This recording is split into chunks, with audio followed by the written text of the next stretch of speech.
Good morning all of you. तो जैसा कि अपना टॉपिक चल रहा था ग्रोथ एंड डेवलपमेंट, ठीक है। ग्रोथ एंड डेवलपमेंट के अंदर अपन पढ़ रहे हैं।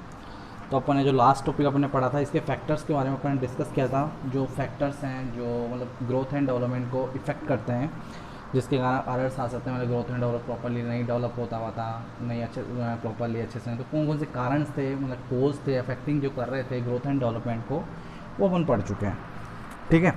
तो आज अपन नेक्स्ट टॉपिक आज डिस्कस करेंगे, वो है aspect of growth and development. मतलब इसका मतलब ये है कि ग्रोथ एंड डेवलपमेंट, जो जिस टाइम पे ग्रोथ होनी चाहिए, अपन बात कर सकते हैं कि जैसे 8 बर्थ पे ग्रोथ कितनी होती है, 1 ईयर पे कितनी होती है, सेकंड ईयर पे कितनी होती है, थर्ड ईयर मतलब 3 साल का बच्चा हो जाए, 3 ईयर का हो जाए तब कितनी होती है।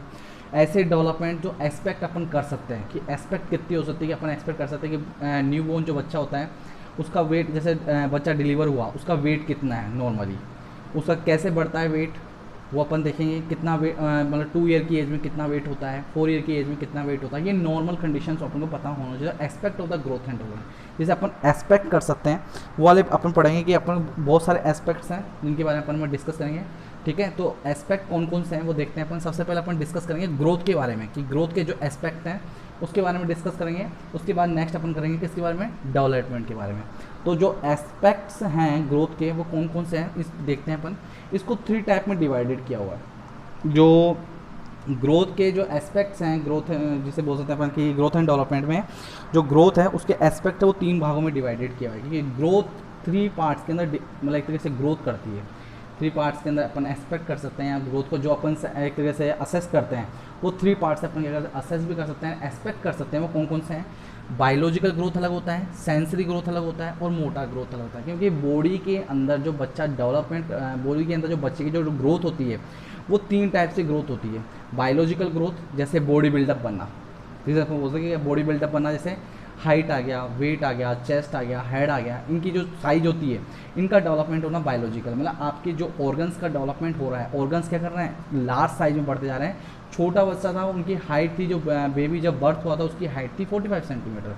आज उसकी है कि अपन बड़ा बच्चा हो गया, 18 साल का हो गया या 25 ईयर का हो गया, उसकी देखा तो अपन ने देखा 175 सेंटीमीटर हो गई, 170 हो गई या 160 हो गई। अपन अनुमान लगाता है कि इसके बाद अपन देखें अकॉर्डिंग टू वेट हाइट कितनी होती है वो अपन इसके अंदर देखें। तो बायोलॉजिकल ग्रोथ का मतलब यही होता है कि different part of the body जैसे जैसे बढ़ते जाते हैं, कि जिनकी साइज बढ़ते जाए, जैसे बॉडी बिल्डअप बढ़ना, वो क्या होता है, बायोलॉजिकल ग्रोथ कहलाता है। तो ये बायोलॉजिकल ग्रोथ के अंदर इंक्लूडेड होता है। सेंसरी ग्रोथ क्या होता है, सेंसरी ग्रोथ का मतलब जैसे जैसे बच्चा बढ़ता जाता है तो जैसे जैसे बढ़ता जाता है उसके सेंस ऑर्गन क्या करते हैं, काम करना स्टार्ट कर देते हैं। सेंस क्या करते हैं, उसका काम होता है सेंसरी ऑर्गन क्या, ऑटोमेटिक पता चलता है कि अपन को कौन क्या, अपन को कैसे पता चलता है, अपन को कोई आवाज़ देता है तो अपन को कैसे लगता है कि अपन को ये आवाज़ दे रहे हैं, क्यों, अपने सेंस क्या कर रहे हैं, स्किल के एक तरीके से डेवलप हो चुके हैं, प्रॉपरली क्या हो चुके हैं, डेवलप हो चुके हैं, ग्रोथ हो चुके हैं। अपने कोई टेस्ट का पता लगाना वो किसके अंदर, सेंस का पता लगाना। थम सकिंग करता है जब बच्चा, वो किसके कारण करता है, उस सेंसरी ग्रोथ के कारण करता है। किसके कारण करता है, सेंसरी ग्रोथ के कारण। तो इसके अंदर भी अपन पढ़ेंगे। नेक्स्ट है मोटार ग्रोथ। मोटार ग्रोथ का मतलब है कि बच्चा बड़ा भी हो गया, उसका बोल सकते हैं अपन कि जो हाथ पैर जो उसकी हाइट भी अच्छी हो गई, वेट भी अच्छा हो गया, पर बच्चे का चलना नहीं सीखा, या चलना, बैठना, खेलना, कूदना, ये सब किस में आता है, एक्टिविटीज़ जो करता है। ग्रोथ हो रहा है, ग्रोथ हो रहा है तो साथ साथ में एक्टिविटीज़ भी तो हो रही है। इस एक्टिविटीज़ को क्या बोलते हैं, मोटार ग्रोथ बोलते हैं। क्या बोलते हैं इसको अपन, मोटार ग्रोथ बोलते हैं। तो इन तीनों के बारे में एक एक के बारे में अपन डिस्कस करेंगे कि बायोलॉजिकल ग्रोथ के अंदर क्या क्या आते हैं, इसको किस इसकी मतलब कौन कौन से नॉर्मल कंडीशन क्या होती है वो पढ़ेंगे। सेंसरी ग्रोथ का मतलब क्या होता है इसके अंदर भी पढ़ेंगे अपन, और मोटार ग्रोथ के अंदर भी नॉर्मली कितना होता है, मोटार ग्रोथ के अंदर कौन कौन सी एक्टिविटीज़ आती है वो इसके अंदर अपन डिस्कस करेंगे, ठीक है। देखते हैं पहले फर्स्टली अपन देखेंगे बायोलॉजिकल ग्रोथ के बारे में डिस्कस करते हैं। ठीक है, बायोलॉजिकल ग्रोथ क्या होता है इसके अंदर देखते हैं। तो changes in the body result from growth of different part of body, कि आपकी मतलब बच्चे की जो बॉडी है उसके अंदर चेंजेज आना, result of growth and different part of the body. कोई कोई अलग अलग पार्ट्स होते हैं बॉडी के अंदर, अलग अलग पार्ट्स की बात करते हैं। जैसे बात कर सकते हैं अपन चेस्ट की बात करें, हेड की बात करें, है ना, और टिश्यूज़ की बात करें, टिश्यूज़ की सेल्स की बात करें, तो इनकी जैसे जैसे बॉडी पार्ट्स हैं ये क्या होगा, डिफरेंट डिफरेंट साइज़ के हो जाएंगे। जो इनके जैसे जैसे ग्रोथ होती जाएगी, जैसे जैसे क्या हो जाएगा इनकी साइज़ भी यही बढ़ती चली जाएगी। तो रिजल्ट ग्रोथ होगा different part of the body, अलग अलग ग्रोथ अलग अलग पार्ट्स की, बॉडी की पार्ट्स की होती है। लेंथ एंड हाइट, की हाइट बढ़ना, ठीक है, उसकी मतलब जो ऊंचाई है, बच्चे की जो ऊंचाई है, वो होता है हाइट, अपन नापते हैं, मेजरमेंट करते हैं वो। वेट, हेड सर्कमफ्रेंस, हेड का जो मेजरमेंट है वो।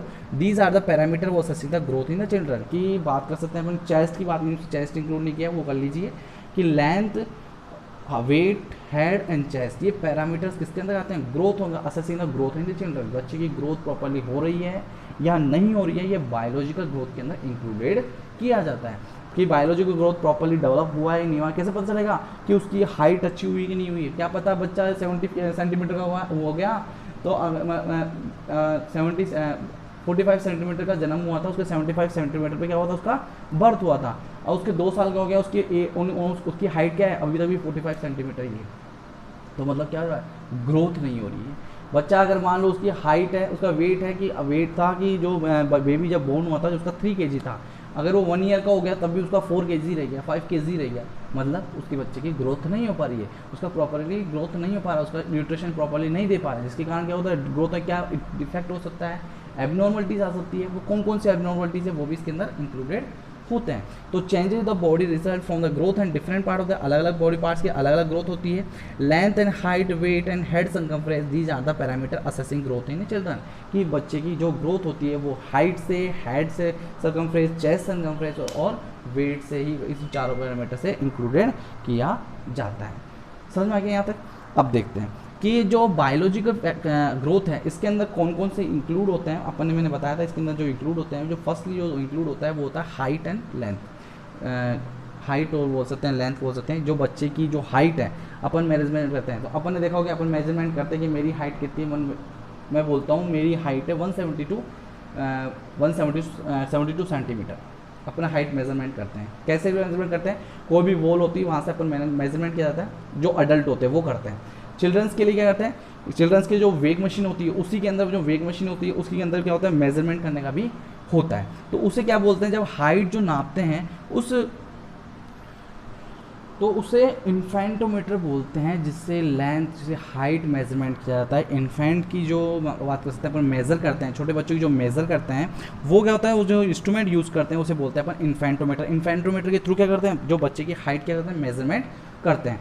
अब देखो मेजरमेंट, जो हाइट की बात करें अपन, the average length of the newborn, जो न्यूबॉर्न बच्चे की जो लेंथ है, जो बोल सकते हैं अपन हाइट, जो बेबी जन्म लेता है, बर्थ होता है, उसकी जो हाइट नॉर्मल होती है 40 से 50 सेंटीमीटर है। अगर वो 42 सेंटीमीटर है, 43 सेंटीमीटर है, 45 सेंटीमीटर, एग्जैक्ट अगर आंसर आ जाए कि एग्जैक्ट पूछा जाए कभी, तो 45 सेंटीमीटर इसका आंसर होता है। और वैसे एवरेज देखा जाए तो 40 से 50 सेंटीमीटर के बीच में क्या होती है, बच्चे की बर्थ होती है, जो नॉर्मल हाइट होती है। And increase the rate of the 2 से 2.5 सेंटीमीटर, जो फर्स्ट 6 ये SIX कर लेना है यहाँ पर, फर्स्ट 6 मंथ है ये, ठीक है। तो 2 से 2.5 सेंटीमीटर पर मंथ के हिसाब से क्या होती है, बच्चे की हाइट बढ़ती है। कब तक, जो फर्स्ट जन्म हुआ है तब से लेकर जो 6 मंथ तक का बच्चा हो जाएगा तब तक कितनी हाइट बढ़ती है, 2 से 2.5 सेंटीमीटर बढ़ती है। And the 1.25 centimetre during the next 6 month, मतलब आगे जो 6 महीने हैं, 1 साल का जब बच्चा हो जाएगा तब कितनी बढ़ती है, 1.25 सेंटीमीटर पर मंथ के हिसाब से उसकी क्या बढ़ती है, हाइट बढ़ती है नॉर्मली। ऐसे देखा जाए तो अगर मान लो जब बच्चा हुआ था उसकी 40 से 50 के बीच में उसकी एवरेज थी, कि उसकी जो हाइट थी नॉर्मली जो 40 से 50 के बीच सेंटीमीटर उसकी हाइट हुई थी जब बर्थ हुआ था तब थी। जब देखा अपन ने कि 1 ईयर का जब बच्चा हो जाता है तो नॉर्मल जो लेंथ होती है बच्चे की, अगर 1 ईयर का जब बच्चा, उसका लेंथ जो नॉर्मल होती है वो कितनी होती है, 75 सेंटीमीटर हो जाती है। क्योंकि वहाँ पर जब धीरे धीरे बढ़ रहा है 2.5 सेंटीमीटर फर्स्ट 6 मंथ होता है, उसके नेक्स्ट 6 मंथ है 1.25 सेंटीमीटर पर मंथ के हिसाब से बढ़ती है। तो 1 ईयर के बच्चे के अंदर जो होती है उसकी हाइट होती है नॉर्मली 75 सेंटीमीटर होती है।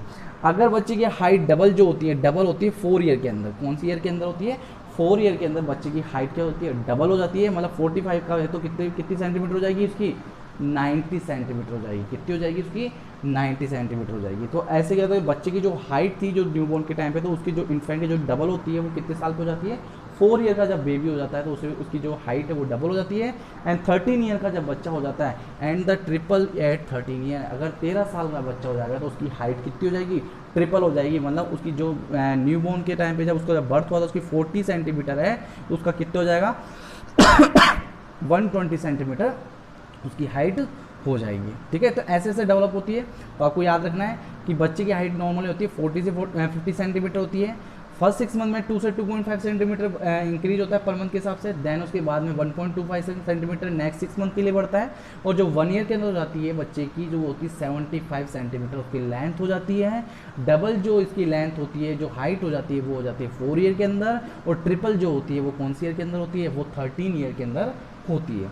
ठीक है, और जो अपन जो मेज़र करते हैं वो इंस्ट्रूमेंट यूज़ करते हैं, वो किससे यूज़ करते हैं, इन्फेंटोमीटर यूज़ किया जाता है। समझ में आ गया था। नेक्स्ट देखते हैं अपन इसके अंदर वेट करते हैं कि वेग मशीन जो होती है जिसके अंदर मेज़र किया जाता है। तो बच्चे की जो वेट रहता है वो वेग मशीन के थ्रू क्या करते हैं, मेज़र करते हैं। तो अपन देखेंगे कि जो नॉर्मल जो बेबी होता है, जो नॉर्मल बेबी होता है उसको जो वेट होता है नॉर्मल, वो होता है 2.5 से लेकर 3.5 केजी के बीच में जो होता है उसका नॉर्मल वेट होता है। कि 2.5 किलो से लेकर 3.5 किलो का जो बच्चा होता है वो नॉर्मल वेट होता है। अपन 2.5 केजी से लेकर 3 केजी, कहीं कहीं बुक्स के अंदर 2.5 केजी से 3 केजी तक के बीच में दिया होता है कि 2.5 केजी से लेकर 3 केजी तक का बच्चा जो होता है वो नॉर्मल होता है। पर अपन एवरेज मान के चल रहे हैं कि अगर 2.5 से लेकर 3.5 के बीच में अगर डिलीवर होता है बच्चा, उसकी जो वेट होता है वो क्या होता है, नॉर्मल होता है। तो the average weight of the newborn का कितना होता है, 2.5 से 3.5 केजी होता है।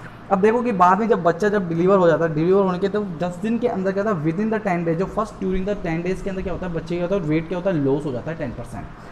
कितना परसेंट लॉस हो जाता है, 10% वेट उसका क्या होता है, लॉस हो जाता है ड्यूरिंग द 10 डेज के अंदर। उसका क्यों हो जाता है, क्योंकि जो बच्चे की जो एक्स्ट्रा यूट्राइन जो लाइफ होती है उसके अंदर क्या होता है, एक्स्ट्रा यूट्राइन को वो एडजस्ट होने के लिए, मतलब उसकी जो किडनी जब प्रॉपरली मैच्योर नहीं हो पाती है तो यूरिन पास आउट होता है, बच्चा फीडिंग प्रॉपरली नहीं ले पाता है, वॉमिट कर देता है, तो उसका क्या डाइजेशन क्या होता है, प्रॉपरली नहीं हो पाता है, डायरिया कंडीशन हो सकती है, बच्चे को यूरिन बहुत ज़्यादा पास आउट होता है, बच्चे को डाइजेस्ट नहीं हो पाता और ज़्यादा फूड नहीं लेता, एक तरीके से मिल्क प्रॉपरली नहीं ले पाता है। तो इस कंडीशन के कारण उसका वेट क्या होता है, 10% लॉस हो जाता है। देन आफ्टर द 10 डेज के बाद क्या होता है, वापस बेबी का क्या होता है, बर्थ और बेबी का वेट क्या होता है, ऑटोमेटिकली बढ़ना स्टार्ट हो जाता है। क्यों, क्योंकि वो एक्स्ट्रा यूट्राइन लाइफ, मतलब एक तरीके से बाहर की वो जब बच्चे रहते हैं तो उस इन्वायरमेंट में उसका एक तरीके से हैबिट हो जाती है, उस कंडीशन से वो मेंटेन करके चल सकता है। तो इस कारण उसका वेट क्या होता है, ऑटोमेटिकली बढ़ना स्टार्ट हो जाता है। There is initially loss of weight during the first 10 days life due to the adjustment of the extra uterine life, कि लॉस होता है उसका weight during the first 10 days, की फर्स्ट 10 डेज के अंदर 10% उसका वेट लॉस होता है। देन द ड्यू टू किसके कारण, adjustment to extra uterine life, की एडजस्टमेंट करता है अपने आप को एक्स्ट्रा यूट्राइन लाइफ में। क्या, बच्चे का प्रॉपरली मतलब न्यूट्रिशन उसको डाइजेस्ट नहीं हो पाता, उसको डाइजेस्ट करने में टाइम लगता है, यूरिन पास आउट ज़्यादा होता है, किडनी मैच्योर नहीं हो पाती है, इस कारण की होती है कंडीशन से ही 10% लॉस होता है। देन आफ्टर द ऑटोमेटिकली क्या होता है, बढ़ना स्टार्ट हो जाता है। After 10 days of life body gain इधर 30 ग्राम्स, अगर 10 डेज के बाद बढ़ना स्टार्ट होता है उसका वेट, तो 30 ग्राम वेट पर डे के हिसाब से 5 से 6 महीने तक बढ़ता है। 30 ग्राम 30 ग्राम पर डे के हिसाब से बढ़ता है, 30 ग्राम पर डे के हिसाब से उसका वेट बढ़ता है। कब तक, जो फर्स्ट 6 मंथ है तब तक बढ़ता है। आफ्टर द 10 डेज, जब बर्थ हुआ उसके आफ्टर 10 डेज की बात है, ठीक है। तो 6 मंथ तक बढ़ता है तो उसका वेट डबल कब हो जाता है, 6 मंथ के अंदर वेट डबल हो जाता है। And the age the and age and become about से 5 से 6 केजी, मतलब बच्चे का जो वेट था अगर एवरेज लगाया जाए कि 2.5 केजी से 3.5 केजी का नॉर्मल होता है, तो अपना जो एवरेज लगाएं कि बच्चे का जो डबल वेट होगा, अगर मान लो 2.5 केजी का तो उसका डबल वेट 6 मंथ में कितना हो जाएगा, 5 केजी हो जाएगा। तो बच्चे का जो डबल वेट होता है वो डबल कब होता है, 6 मंथ के अंदर हो जाता है। वो कौन 3 केजी का हो तो 6 केजी का हो जाएगा, 2.5 केजी हो तो 5 केजी का अराउंड उसके आसपास हो जाता है। ट्रिपल कब होता है, so at the age of 1 year weight become triple of the weight about 7.5 से 8 केजी, बच्चे का ट्रिपल वेट होता है 1 ईयर के अंदर, कि 1 ईयर का जब बच्चा हो जाएगा उसका वेट कितना हो जाएगा, उसका ट्रिपल वेट हो जाएगा। मतलब 3 केजी का हुआ तो उसका कितना हो जाएगा, 9 केजी का हो जाएगा। तब कौन सी एज के अंदर, 1 ईयर के एज के अंदर। और उसका 2.5 ईयर ए वेट जो है the age of 2.5 year weight becomes 4 times of the birth weight that he 10 से 12 केजी, बच्चे का 4 टाइम जो वेट है वो 2.5 साल का बच्चा हो जाएगा, तब उसका 4 टाइम पे क्या हो जाएगा, 4 टाइम द बर्थ वेट, कि जो उसका जो बर्थ वेट था कि उस टाइम जो बर्थ है उसका 4 टाइम क्या हो जाएगा, उसका 4 गुना हो जाएगा एक तरीके से। मतलब 2.5 केजी का तो कितना केजी का हो जाएगा, वो 10 केजी का हो जाएगा, 4 टाइम बार हो जाएगा। कौन सी एज के अंदर होगा वो, 2.5 ईयर के अंदर, मतलब 2.5 साल का जब बच्चा हो जाएगा उस कंडीशन में होता है। समझ में आ गया था, ये वेट की बात थी। अब अपन बात करेंगे हेड सरकमफ्रेंस की। क्योंकि अपन बायोलॉजिकल ग्रोथ की बात कर रहे हैं कि ग्रोथ के अंदर जो एक्सपेक्ट कर सकते हैं अपन ने पढ़ा कि लेंथ कितनी होती है नॉर्मल, वो अपन ने देखा। अपन ने वेट देखा नॉर्मल कितना होता है, कैसे कैसे बढ़ता है उसका वेट, ऐसे और बढ़ते बढ़ते, और उसका 4 टाइम भी आता है, ट्रिपल कब होता है, डबल कब होता है, अपन ने देख लिया। अब देखते हैं कि हेड सर्कमफ्रेंस की बात करते हैं। हेड सर्कमफ्रेंस इस तरीके से मेजर किया जाता है हेड सर्कमफ्रेंस, ठीक है, इंच टेप के थ्रू। तो देखेंगे हेड सर्कमफ्रेंस जो नॉर्मल होता है वो अपन देखेंगे कि नॉर्मल जो हेड सर्कमफ्रेंस होता है वो 33 सेंटीमीटर के आसपास होता है जब बच्चा बर्थ लेता है, कि 33 सेंटीमीटर के अप्रोक्स 33 सेंटीमीटर, 34 भी हो सकता है, 32 भी हो सकता है, पर अप्रोक्स अपन मान के चलते हैं कि 33 सेंटीमीटर के आसपास होता है जब बेबी क्या होता है, बर्थ होता है तब। At birth, the normal head circumference is 33 approximately and increase at the rate of half inch per month during the first 6 months। कि बच्चा जब बर्थ होता है तो उसका 33 सेंटीमीटर 33 सेंटीमीटर उसका नॉर्मल अप्रोक्सीमेटली मान लेते हैं हेड सर्कमफ्रेंस होता है, और जो वहाँ से बर्थ से लेकर जो नेक्स्ट जो बोल सकते हैं फर्स्ट 6 मंथ तक बच्चे का जो हेड सर्कमफ्रेंस है वो हाफ इंच के 0.5 सेंटीमीटर 1.2 इंच के हिसाब से बढ़ता है, 1.2 इंच के हिसाब से 0.5 इंच जैसे बोलते हैं हाफ इंच बढ़ता है पर मंथ के हिसाब से, कि एक महीने में हाफ इंच बढ़ेगा, और कब तक बढ़ेगा, 6 मंथ तक बढ़ेगा। देन उसके बाद head circumference is 40 centimetre at 3 month and 45 centimetre in the 1 year of age. बच्चे की अगर आप मेजरमेंट करोगे 3 मंथ के अंदर तब आपको 40 सेंटीमीटर मिलेगा, एंड देन आप 1 ईयर के अंदर चेक करोगे तो आपको उसका हेड सर्कमफ्रेंस कितना मिलेगा, 45 सेंटीमीटर मिलेगा। समझ में आ गया। तो हेड सर्कमफ्रेंस नॉर्मल कितना होता है जब बर्थ होता है, 33 सेंटीमीटर, 1 ईयर के अंदर कितना हो जाएगा, 45 सेंटीमीटर हो जाता है, और कितने हिसाब से बढ़ता है, ये हाफ इंच पर मंथ के हिसाब से बढ़ता है। कब तक बढ़ता है ये बढ़ता है जो फर्स्ट 6 मंथ होते हैं उसके अंदर बढ़ता है। देन उसके बाद आफ्टर 6 मंथ के बाद देखा जाए तो आफ्टर 6 मंथ से लेकर जो नेक्स्ट जो 6 मंथ है मतलब 1 ईयर तक का बच्चा हो जाता है, उसमें 0.25 की बात कर सकते हैं, मतलब 1/4 मतलब 1/2 था, 1/2 इंच बढ़ रहा था, उसमें 1/4 इंच बढ़ेगा पर मंथ के हिसाब से, ठीक है, नेक्स्ट 6 मंथ के बाद। नेक्स्ट देखते हैं अपन इसके अंदर आप चेस्ट सर्कमफ्रेंस देखते हैं। चेस्ट सर्कमफ्रेंस देखो, चेस्ट सर्कमफ्रेंस जो चेस्ट की जो मेजरमेंट किया जाता है वो इस तरीके से किया जाएगा। तो चेस्ट मेजरमेंट देखते हैं अपन, तो chest circumference at the chest circumference is the 30 centimeter at the end of the 1 year head circumference become equal to chest circumference thereafter only chest circumference increase। बस चेस्ट मेजरमेंट बोल सकते हैं अपन, chest circumference बोल सकते हैं कि जब बच्चा बर्थ होता है तो चेस्ट सर्कमफ्रेंस जो चेस्ट की जो साइज है मतलब मेजरमेंट करेंगे अपन चेस्ट का राउंड जब देखेंगे तो देखेंगे जो हेड सर्कमफ्रेंस है उससे 2 सेंटीमीटर क्या होगा, लेस मिलेगा अपन को। कितना मिलेगा, 2 सेंटीमीटर लेस मिलेगा। जैसे 33 सेंटीमीटर था तो अपन को कितना मिलेगा, 31 सेंटीमीटर मिलेगा। जो चेस्ट सर्कमफ्रेंस जो एट बर्थ होता है वो 31 सेंटीमीटर होता है। पर एक ये बात है कि जब 1 ईयर का जब बच्चा हो जाता है तो हेड सर्कमफ्रेंस और चेस्ट सर्कमफ्रेंस दोनों क्या होते हैं, इक्वल होते हैं। जब ये दोनों बराबर हो जाते हैं मतलब ये है कि जब वो 45 सेंटीमीटर का हो जाएगा हेड सर्कमफ्रेंस 1 ईयर के अंदर तो चेस्ट सर्कमफ्रेंस भी अपन को 45 सेंटीमीटर का दिखाई देगा। ठीक है, समझ आ गया। और जब बाद में 1 ईयर के बाद में कौन बढ़ता है, 1 ईयर के बाद में चेस्ट सर्कमफ्रेंस इंक्रीज होता हुआ चला जाता है, पर हेड सर्कमफ्रेंस क्या होता है, एक तरीके से स्टॉप हो जाता है, कम, इससे बहुत ही कम बढ़ता है, अदरवाइज नहीं बढ़ता है। समझ में आ गया तक। नेक्स्ट देखते हैं अपन इसको, मोटा ग्रोथ। तो अपना बायोलॉजिकल ग्रोथ क्या हो गया, कंप्लीट हो गया। तो बायोलॉजिकल ग्रोथ में अपन ने 4 चीज़ पढ़ी थी। वो कौन कौन सी पढ़ी थी, अपन ने लेंथ के बारे में पढ़ा, वेट के बारे में पढ़ा, हेड के बारे में पढ़ा और चेस्ट के बारे में पढ़ा। अब अपन देखेंगे मोटा ग्रोथ के बारे में डिस्कस करते हैं कि मोटा ग्रोथ क्या होती है। मोटा ग्रोथ के अंदर अपन ने देखा था कि मोटा ग्रोथ के अपन 2 चीज़ मैंने पहले आपको पहले ही मतलब जो पहले क्लास हुई थी मैंने उसके अंदर मैंने बताया था।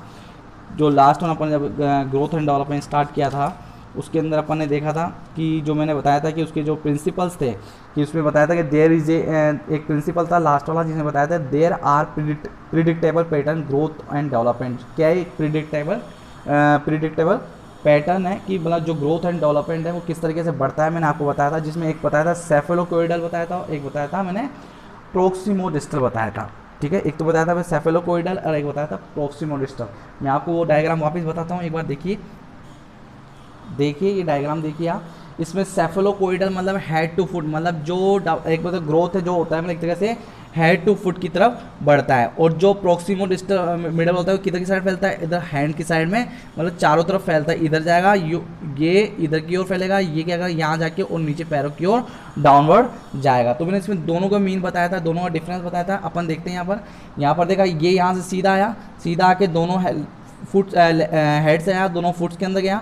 ये वाला क्या है, लेग से लेकर इधर आया, ये ले आया इधर से इधर आया। तो ये क्या है, दोनों अलग अलग है, सेफेलोकोइडल और प्रोक्सिमोडिस्टल। मैंने इसके बारे में आपको बता रखा है देगा कि अपन ने बताया था कि सेफेलोकोइडल का मतलब होता है कि जो पैटर्न है डेवलपमेंट का speed over the body head to foot की तरफ बढ़ता है, मतलब improvement the structure and function of the body first the head region then the trunk region के अंदर बढ़ता है, वो होता है सेफेलोकोइडल।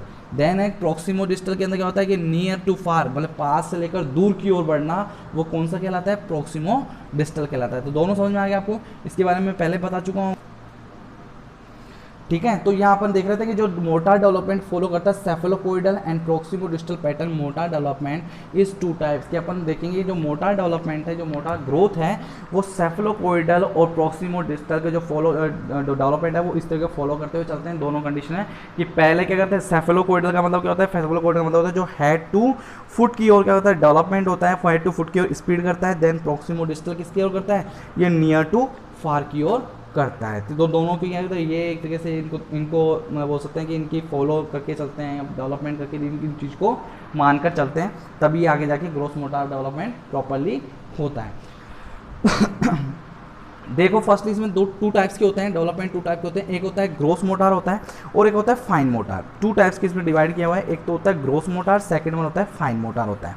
अब देखो ग्रोस मोटार में क्या है और फाइन मोटार में क्या है, दोनों में क्या है। ग्रोस मोटार का मतलब एक तरीके से मैं बता दूं आपको, ग्रोस मोटार का मतलब क्या होता है कि बच्चा जब क्या होता है कि एक तरीके से ग्रोस यानी मतलब एक तरीके से मतलब धीरे धीरे, एक तो फर्स्टली बच्चा क्या होता है टर्न करना स्टार्ट करेगा, फर्स्टली क्या करेगा बच्चा टर्न करना स्टार्ट करेगा, टर्न करते करते क्या होगा आगे बढ़ना स्टार्ट, हथेलियाँ चलाएगा, रैंक कर चलना स्टार्ट होगा, रैंक कर चलने के बाद फिर घुटने टेक कर चलना स्टार्ट होगा, घुटने टेक करके वो धीरे धीरे उठना स्टार्ट होगा।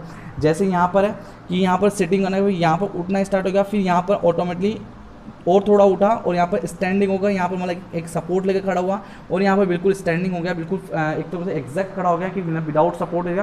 तो ये क्या है, बढ़ता चला गया एक स्टेज से दूसरी स्टेज, तीसरी स्टेज पे, चौथी या पांचवी स्टेज से बढ़ता बढ़ता बच्चा क्या हो गया, स्टैंडिंग हो गया, मतलब रैंकते हुए फिर एक तरीके से घुटनों के बल खड़ा होने लग गया।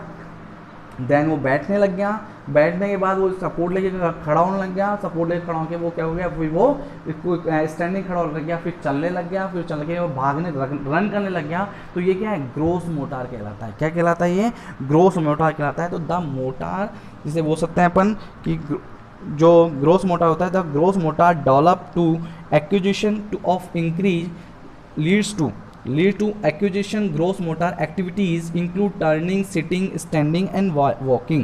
कि अपन बात कर सकते हैं इसके अंदर कि जैसे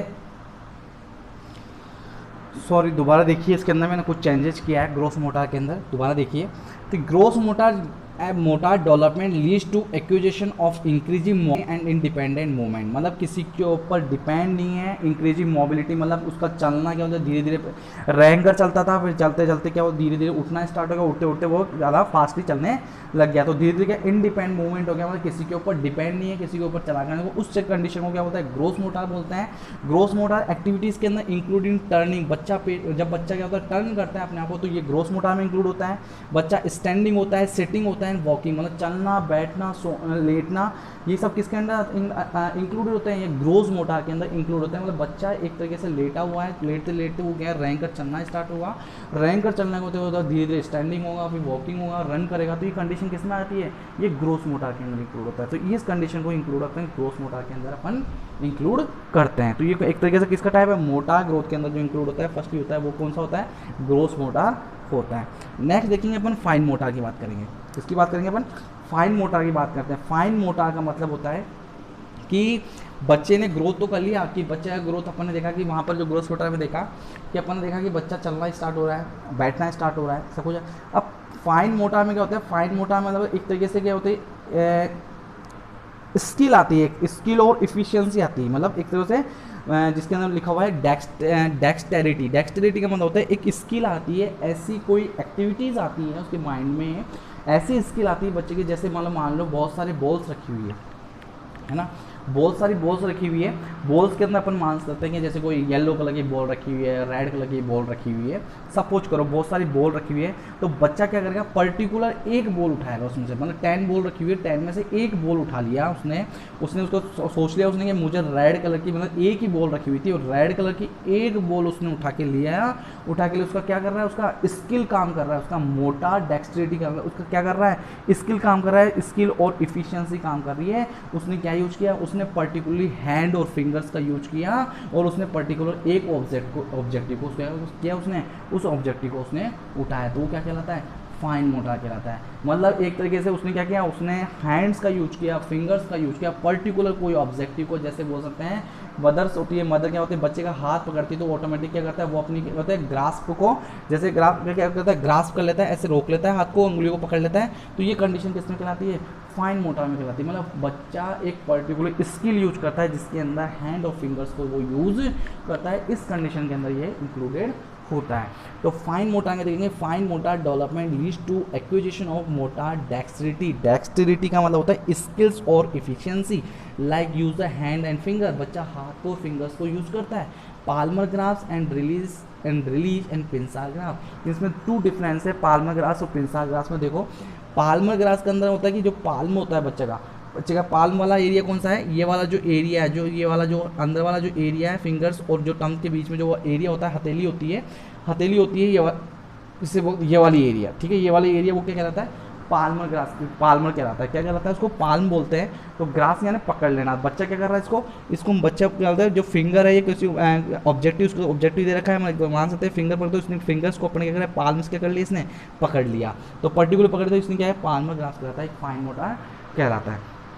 पिंसार ग्राफ्स का देखो, पिंसार ग्राफ्स के इसने फिंगर, इसने तो यहाँ पर इकट्ठा एक साथ पकड़ा है, यहाँ पर इसने क्या किया, इसमें पर्टिकुलर बहुत सारे इसने क्या दाने रखे हुए हैं, दाने रखे होते हैं, इसमें क्या करा, इसने पर्टिकुलर एक क्या करा, एक यहाँ इसने क्या करा, एक ही ऑब्जेक्टिव उठाया, इसने ये सारे एक साथ नहीं उठाए, इसने पर्टिकुलर एक ऑब्जेक्टिव उठाया, तो ये क्या कहलाएगा, पिंसार ग्राफ्स कहलाएगा। क्या कहलाएगा ये, पिंसार ग्राफ्स कहलाएगा। फिंगर और हैंड के थ्रू इसने ये जो एक्टिविटीज़ कर रही है, हैंड का यूज़ कर रही है, फिंगर्स का पर्टिकुलर इसमें क्या कर रहा है, कुछ ये ऑब्जेक्टिव बना रही है, कुछ एक्टिविटीज़ कर रही है, इसे ही क्या बोलते हैं, फाइन मोटर बोलते हैं। मैं आपको रिफ्लेक्सेस पढ़ाऊंगा आपको अच्छे से, रिफ्लेक्सेस की मैं आपको पूरे रिफ्लेक्सेस बताऊंगा, बच्चे से लेकर जो अडल्ट तक जो रिफ्लेक्सेस जाते हैं वो कौन कौन से रिफ्लेक्सेस होते हैं, कब अपीयर होते हैं, कब डिसअपीयर होते हैं, और कब इसका फंक्शंस क्या है, जो सारे एक एक के बारे में आपको डिस्कस करूंगा। रिफ्लेक्सेस बहुत ज़्यादा वैसे इंपॉर्टेंट होते हैं, कॉम्पिटिशन के अंदर ज़्यादा पूछा जाता है, वैसे नॉर्मली एग्जाम में नहीं पूछते हैं, नॉर्मली अपने बीएससी नर्सिंग थर्ड ईयर के अंदर इतना नहीं पूछते हैं।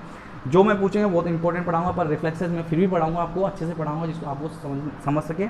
ये एक रिफ्लेक्सेस ही है, दोनों पाल्मर ग्राफ्स और पिंसार ग्राफ्स, तो दोनों पर्टिकुलर में डिफरेंस ये है, यहाँ पर पाल्मर ग्राफ्स तो पूरा हाथ को पकड़ रहा है, यहाँ पर पर्टिकुलर एक ऑब्जेक्टिव को पकड़ रहा है, वो क्या कहलाता है, पिंसार ग्राफ्स कहलाता है। ठीक है, तो ये किसके अंदर इंक्लूड होते हैं, ये इंक्लूड होते हैं फाइन मोटर के अंदर इंक्लूडेड होते हैं। तो use of the hand finger and palmar grasps and the release of pincer grasps, pincer grasp use करते हैं, किसके अंदर इंक्लूड होंगे, फाइन मोटर के अंदर इंक्लूडेड होते हैं।